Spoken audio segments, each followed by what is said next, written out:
12 morti sul lavoro in Veneto da inizio anno ad oggi, Venezia e Verona, le province più colpite, con il 50% degli infortuni mortali dovuti ad incidenti stradali che si verificano in itinere, ovvero nel viaggio andata e ritorno nel posto di lavoro e che investe per lo più le donne. Tenga conto che appunto il fatto che per la maggior parte sono donne quelle che hanno gli infortuni in itineri, avendo un tasso di occupazione che è del 20% inferiore a quello degli uomini, rappresenta un punto su cui impegnarsi.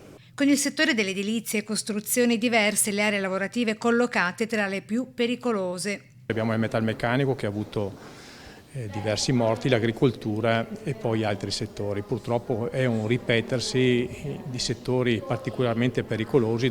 Contro i morti sul lavoro bisogna investire sulla formazione, già a partire dalle scuole, puntualizza il presidente degli industriali veneti Enrico Carraro. In tal senso, il sindacato propone per le imprese una patente della sicurezza a punti.